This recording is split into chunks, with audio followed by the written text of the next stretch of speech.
ഇപ്പം വന്നേക്കുന്നത് എൻ്റെ പെങ്ങൾക്ക് ബ്രേസ്ലെറ്റ് മേടിക്കാൻ വേണ്ടിയാണ്. നിങ്ങളിപ്പം പറഞ്ഞു ഇവിടെ എക്സ്പോ ഉണ്ടെന്ന്. എക്സ്പോയിലൂടെ എനിക്ക് ഈ ബ്രേസ്ലെറ്റ് മേടിക്കുമ്പോൾ എൻ്റെ ലാഭമാണ് കിട്ടുന്നത്.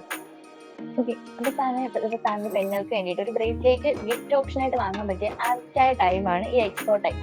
നമ്മുടെ ഇപ്പോൾ ഈ എക്സ്പോ നടന്നുകൊണ്ടിരിക്കുകയാണ്. അപ്പൊ നമുക്ക് സിംഗപ്പൂരിന്റെ തന്നെ ഒരുപാട് കളക്ഷൻസ് ഇവിടെ അവൈലബിൾ ആണ്. അപ്പോൾ ഈ സിംഗപ്പൂർ ഡിസൈൻസിനെ പറ്റിയിട്ട് അറിയാമായിരിക്കുമല്ലോ. ഇത് ലൈറ്റ് വെയിറ്റ് ആയിട്ടുള്ള ഒരു കളക്ഷനുമാണ്. കൂടാതെ ഒരു ലോങ് ലാസ്റ്റിംഗ് ആയിട്ട് നമുക്ക് യൂസ് ചെയ്യാൻ പറ്റുന്ന ഒരു കളക്ഷനാണ്. റബ് യൂസ് ചെയ്യാം, ഡെയിലി യൂസ് ചെയ്യാം, എല്ലാം. നമുക്ക് ഒരു കോളേജ് സ്റ്റുഡൻസ് ആണെങ്കിലും, ഇപ്പോൾ സാറിന്റെ പെങ്ങൾ കോളേജ് സ്റ്റുഡന്റ് ആണെങ്കിൽ പോലും, അല്ലെങ്കിൽ ഒരു സ്റ്റുഡന്റ് ആണെങ്കിൽ പോലും നമുക്ക് സിമ്പിൾ ആയിട്ട് ഡെയിലി യൂസ് ചെയ്യാൻ പറ്റുന്ന തരത്തിലാണ് നമുക്ക് ഈ ബ്രേസ്ലെറ്റ്സ് വരുന്നത് ഇവിടെ.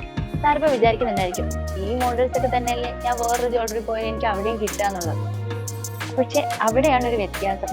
നമ്മളിപ്പോ ഒരു 1.5 ഗ്രാമിലുള്ള സിംഗപ്പൂർ മോഡൽ ബ്രേസ്ലെറ്റ്സ് ആണ് ഈ എക്സ്പോയുടെ ഹൈലൈറ്റ്. നമ്മുടെ തെക്കൻ കേരളത്തിലെ ഏറ്റവും വലിയ ഹോൾസെയിൽ ഷോറൂമാണ് നമ്മുടെ ചെറിയ പാർട്ണേഴ്സ് ഗോൾഡ് ആൻഡ് ഡയമണ്ട്സ്. അപ്പോൾ അവിടെ നിന്ന് ഓരോ തരി പൊന്നും നമ്മൾ ഹോൾസെയിൽ പണിക്കൂലിയിലാണ് കസ്റ്റമേഴ്സിന് കൊടുക്കുന്നത്. അപ്പോൾ സാറിന് ഇപ്പോൾ 1.5 ഗ്രാമിന്റെ ഒരു ബ്രേസ്ലെറ്റും കിട്ടും, കൂടാതെ ഹോൾസെയിൽ പണിക്കൂലിയിലും വാങ്ങാൻ പറ്റും. അപ്പോൾ സാറിന് ഈ ഗോൾഡ് റേറ്റ് ഇങ്ങനെ കൂടി വരുന്ന ഒരു സിറ്റുവേഷനിൽ ഈ ഒരു 1.5 ഗ്രാമിന് ഹോൾസെയിൽ പണിക്കൂലിയും കൂടെ കിട്ടുവാണെങ്കിൽ അതെന്തായാലും സാറിന് ഒരു ഇരട്ടി ലാഭം തന്നെയല്ലേ.